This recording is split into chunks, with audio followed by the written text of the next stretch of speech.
дизайн Кникова 5 и дизайн Кникова 20, где минусы? Потому что я, наверное, сразу так два основных момента выделю. В 5, например, это форматирование самой книги, которое усложняет чтение, а в 20 это размещение материалов и оглавление. Это прям вот две такие проблемы, которые бросаются в глаза. Что вы можете сказать о книгах, их плюсы, минусы, просто вот по самому буку? А, А кто начнет? То давайте я, мне меньше говорить, это точно, потому что у меня меньше книг. Э, Хорошо. Так. Собственно, ну, в этом плане достоинства и недостатки очевидны. Я бы даже сказал, они противоположны. В20, точнее, не В20, а В5. У них очень хорошее оглавление, в них очень удобно искать вещи, тебе не надо ничего дрочить.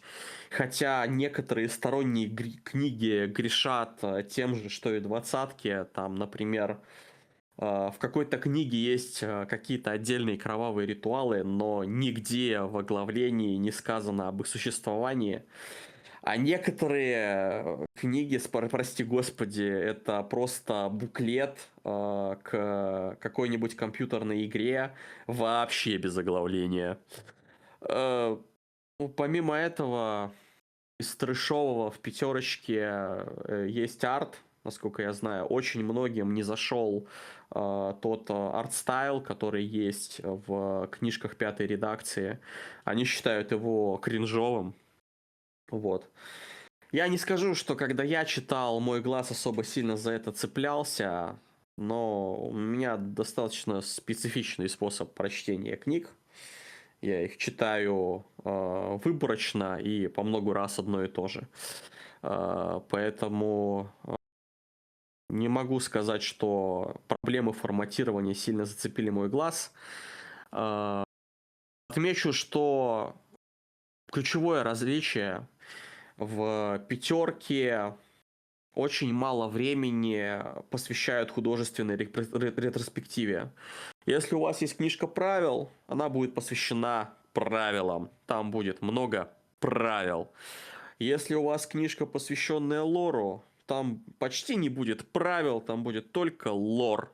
И это, собственно говоря, разные книжки, банально.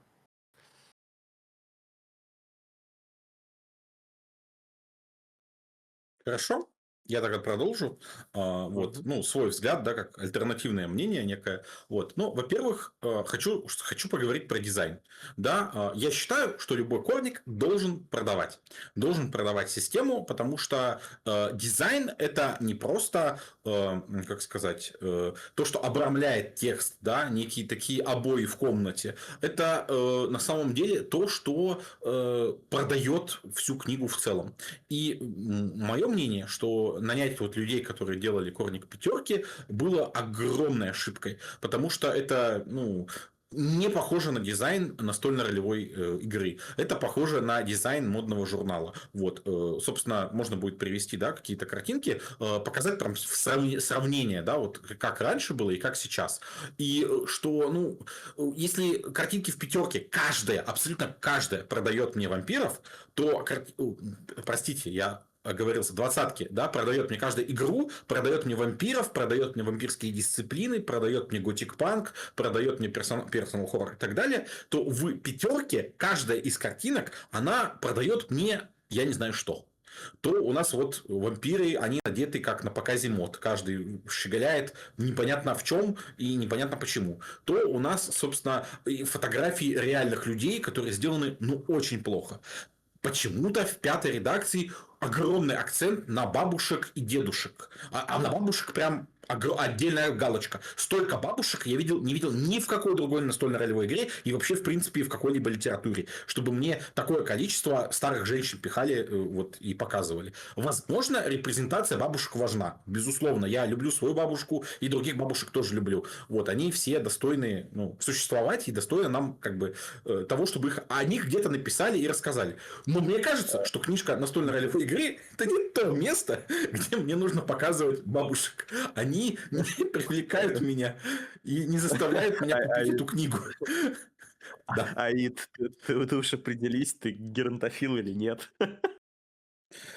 Ну вот как бы то же самое мне хочется спросить тех, кто делал эту книгу. Зачем? Что? Почему? То есть никакой, короче, объективной причины я не вижу в этом. Причем раньше книги тоже любили всяких смешных персонажей. То есть, например, у нас есть такая книжка, что-то как 100 персонажей для сессии или что-то такое, забыл. В общем, там есть смешная вампирша, ее зовут Мамочка, и она такая полная женщина, в общем, которая буквально мамочка, да. Типа, там часто эпатируют какими-то странными образами. Это нормально, когда их немножко, но когда их вся книжка, да, вот в этом дизайне, да, у меня возникают вопросы.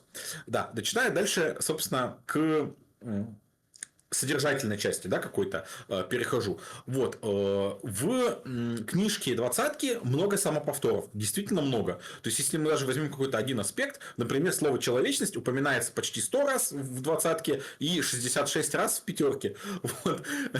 То есть, оно часто ссылается на самого себя, повторяет одно и то же. И, с одной стороны, можно сказать, что это такая классическая ошибка, да, и нам дают слишком много одного, а с другой стороны, когда у тебя 600-страничная книга, да, напомнить тебе, о чем это было до этого, как будто бы актуально. А все-таки, да, книжки «Мира тьмы», они, не славятся своей тонкостью, да, как это еще по-другому говорят, кранчевостью. Вот, то есть тут есть что почитать. Вот, действительно, лора в старых редакциях сильно больше. Но я скажу даже почему, да, то есть у меня есть ответ на этот вопрос. И в одном из интервью Марк Рейхаген говорит, что люди нас очень сильно просили выпускать не книжки с правилами, а книжки с лором.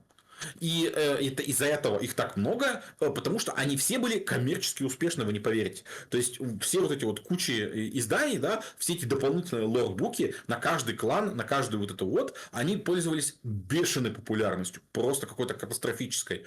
Вот. И поэтому их выпускали очень много. Вот. А буков с правилами не так много. И поэтому у нас часто в старых редакциях совмещается вот огромная часть лора, одно правило, огромная часть лора, одна дисциплина. Там условно, да. Вот. Очень часто такое встречается. Есть еще книги с романами или что-то там, дневниками, например. Отдельно просто вообще. Да. Да, больше скажу, есть целый сериал по «Миру тьмы», который никто не смотрел и который, плохого качества, честно вам признаюсь. Вот. Я смотрела, мне понравилось, много раз смотрела. Вот, как бы, да, есть апологеты, как бы, а мне что-то не зашло. Вот. То есть, как сказать, в этом смысле, да, двадцатка готова дать любой другой настольной ролевой игре, да, что вот столько литературы, столько всего разного. Это прям просто какое-то катастрофическое графоманство, да, во всех смыслах.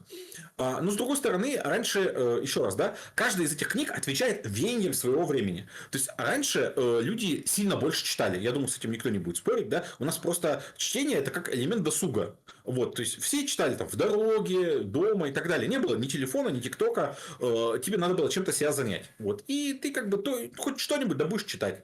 И поэтому такое обилие книг, оно никого не пугало и не вызывало какого-то отторжения. Сейчас, когда у нас есть ТикТоки, маленькие там рилсы, видосы, вот это все, наверное, никто не будет это читать или будет читать меньшинство. Поэтому, да, она отвечает веянию своего времени. И оно переформатировалось в этом плане в лучшую сторону. Тебе больше дают механик, об которой ты можешь взаимодействовать, да, чем больше тебе историй. Потому что историю, да, я и сам создать могу. Я там столько этих тиктоков смотрел. Сейчас я вам покажу, что я знаю.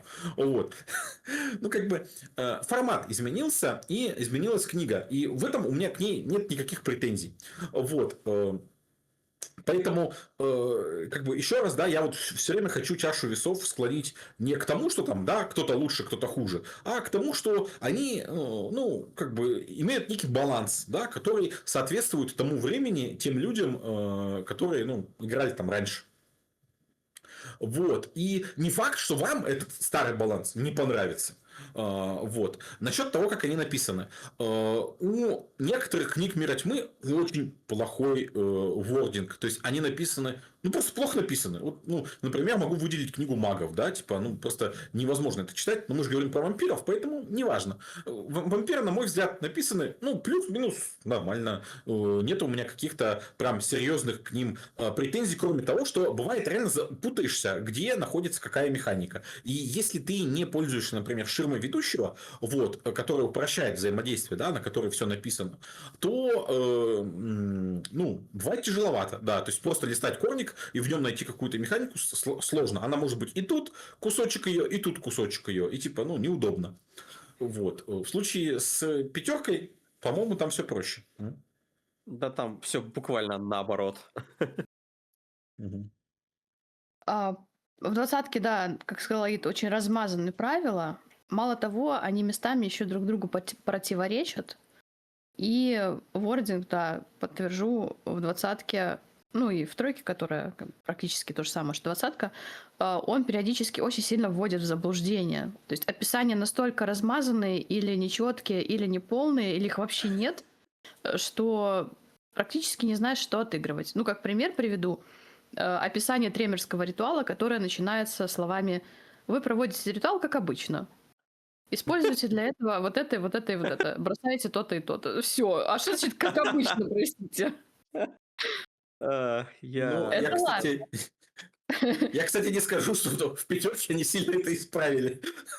Есть еще одна Ладно. штука, которая порождает какое-то огромное количество срачей вокруг двадцаточной системы. Не знаю насчет пятерки, опять же. Это действительно описание некоторых способностей. Например, там того же презенса на там вторых, третьих, четвертых точках и так далее, или других некоторых обилок, типа там опилок некоторых ритуалов, когда можно придраться к одному слову, и смысл поменяется прям кардинально. То есть можно сделать акцент на одно слово в предложении, а можно на второе. И оно как-то поменяет вот значение того, что происходит. На мой взгляд, это просто, ну не знаю, должно было быть как-то исправлено со временем, но, к сожалению, этого не происходит и вряд ли произойдет. Так что тут, наверное, в каких-то моментах я бы сказала, что только опираться на то, что решит мастер, потому что иначе начнутся действительно какие-то жесткие срачи. И через это я проходила очень много раз в одних и тех же ситуациях. Доказать что-то невозможно, потому что написано и так можно понять правильно. Да, написано через жопу. По поводу пятерки отмечу, что там тоже такие вещи встречаются, но пятерку активно и ратит. Вот прям активно-активно. Постоянно.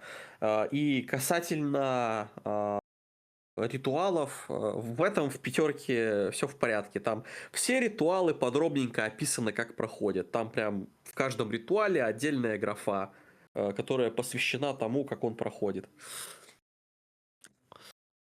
Насчет эррат, кстати говоря, да, у двадцатки тоже очень много эррат, то есть там они тоже присутствуют, где-то, ну, собственно, в хэндбуке можно посмотреть, что-то там перефразируют, говорят тебе, QA там, да, там описывают, где-то в доп-буках к этим вопросам тоже прибегают. Ну, я просто к тому, что, типа, как бы у системы настолько большой срок, да, прошел с ее, собственно, создания, что количество вот всего вот этого вот настолько большое, что, ну, легко не заметить или пропустить. Вот. Согласна. И с количеством повторений это не облегчает ситуацию. Вот, ну, вплоть до того, что в разных книгах очень просто допустить какие-то ошибки и получится нестыковки. Ну, да. Да. Вообще просто создается впечатление, что люди, которые вводят двадцатку, ну, во всяком случае, те, у которых я играл, они этот корник двадцатки никогда в жизни не открывали. Не читали. Да, потому что Это ты правда. рассказываешь мне тут какие-то вещи, я на играх на своих никогда, блядь, этого не видел. Я, сука, 6 лет в этом варюсь, начиная с Ребята, третьей 500 редакции. страниц! Какой идиот читает 500 страниц? Вы вообще о чем? Ну, например, Почти 600, 575. Ужас. например, Аид, он же прочитал, он же нам о них рассказывает. Так я еще и все редакции, кроме второй, прочитал. Я вообще безумный, просто ужасно. Я Вот, знаю людей, да. которые читают вот эти ну, во-первых, книги типа хроник, там Джованни хроники, еще какие-то хроники, по которым, ну, игры уже водят, и читают просто там новеллы, то есть, ну, просто как литературу, поэтому, да, я вот и подумала, что почему мысль пришла про, господи, как это называется-то, фандомы как раз, потому что люди читают их как серии романов. Ну, чем они по сути являются на самом деле. Да. А, а, Пу-пу-пу, вот. А, Я бы, Ну, наверное, я... М. да, я бы, наверное, так типа не восхищался пятеркой, если бы люди водили ее так, как ты ее описываешь, Авид. Точнее, двадцаткой водили. Вот. Мгм. Ну, как бы, не знаю, в чем причина, но типа в играх не у тебя по двадцатке и по тройке, ну, я этого не вижу. Просто тривиально. Ну, я так скажу, да, вот как бы один из инсайтов, так сказать, которые вот мне пришли, пока я столько всего читаю, я просто понял, что люди просто ничего не читают. Они говорят о том, что не читают, но на самом деле они не читают. Или читают невнимательно. Вот такая вот фигня. Кстати, да, по поводу невнимательно, это вот как я, мне когда говорят, типа, читай книгу, то есть с каким-то посылом, знаешь, читай книгу или читай вот здесь. И я читаю и такая, окей, а что ты хочешь, чтобы я тут увидела? Потому что, да, окей, я прочитала раз, прочитала два, ну, как бы, я знаю, что значат слова, но а на что мне сделать акцент, например? То есть вот часто у меня такая ситуация, да, смотрю в книгу, вижу фигу, и это не смешно мне в первую очередь. Вот, так что мне А, лучше говорить: "Посмотри вот сюда, вот здесь написано что". И дальше мне все таки объясните А ещё. есть еще Да, а есть еще вторая тема, да, то есть, ладно, люди там читают, не читают, это еще бог с ним, типа, это терпимо.